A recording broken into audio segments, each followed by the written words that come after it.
Embarking on our journey through the nuanced landscape of pleasure-focused philosophy, we delve into the core principles that define this intriguing way of life. The central tenet, the cornerstone of this philosophy, is the elevation of pleasure to the status of the highest good. This principle stands as the bedrock upon which the philosophy's entire structure is built. But what is this pleasure that is so fervently sought? Is it a singular monolithic experience, or does it encompass a spectrum of sensations and states of being? The very concept of pleasure, in its broadest sense, is multifaceted and subjective.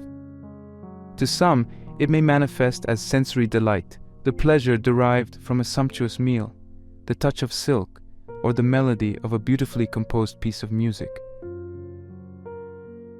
For others, pleasure takes a more cerebral form, the joy of intellectual discovery, the satisfaction of creative expression, or the tranquility found in meditative practices.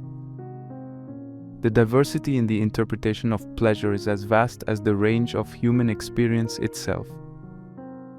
It's a reminder that what constitutes pleasure varies immensely from person to person, culture to culture, and even within an individual's own life journey.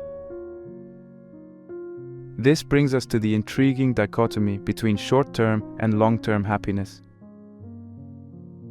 The philosophy, often criticized for promoting a lifestyle of fleeting momentary pleasures, challenges us to reconsider the depth and duration of true happiness. Can a series of short-lived pleasures lead to a state of long-lasting happiness? Or is there a need for a more profound, enduring form of joy that sustains us through the vicissitudes of life? Short-term pleasures, while immediately gratifying, often carry the risk of leading to a sense of emptiness or lack of fulfillment in the long run. The pursuit of such transient joys can sometimes be akin to chasing mirages, endlessly alluring but ultimately elusive. On the other hand, focusing solely on long-term happiness might lead to a life of perpetual striving, where the joy of the present moment is consistently sacrificed at the altar of a future that may or may not bring the anticipated satisfaction. The balance between these two forms of happiness is delicate and complex. It requires a deep understanding of one's own desires and values, as well as a mindful approach to life's choices. The art of living, according to this philosophy, is not merely in the accumulation of pleasurable experiences, but in cultivating an awareness of what brings genuine, lasting contentment. Moreover, the pursuit of pleasure must be understood within the context of one's life as a whole.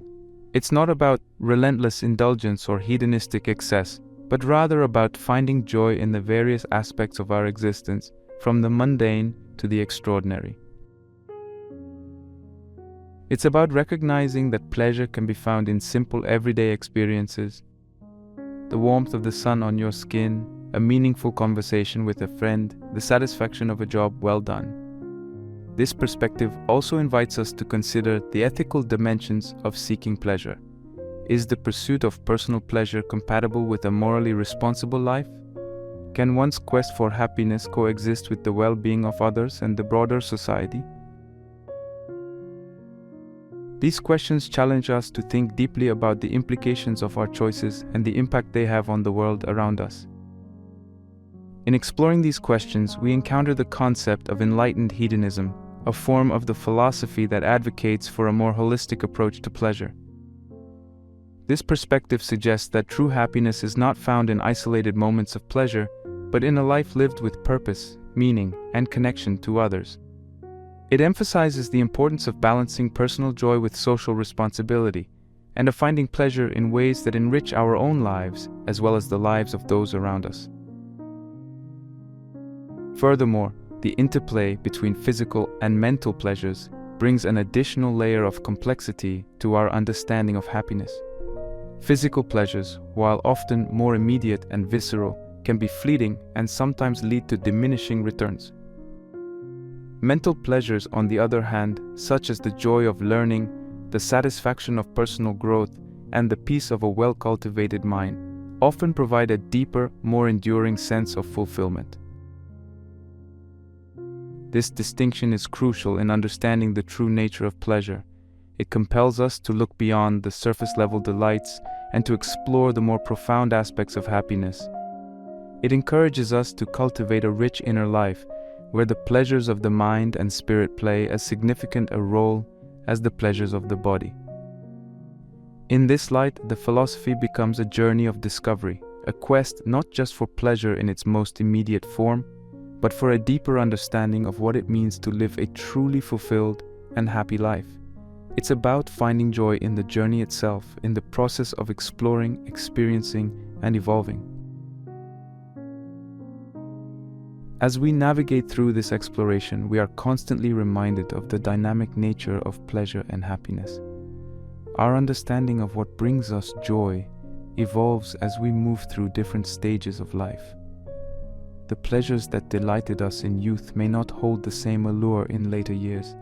Our capacity for joy matures and deepens, and with it, our understanding of what it means to live a life in pursuit of happiness. Thus, the philosophy, far from being a simple prescription for pleasure-seeking, reveals itself as a complex and nuanced approach to life. It challenges us to think deeply about the nature of happiness, to question our assumptions, and to continually seek a deeper, more meaningful understanding of what it means to live well.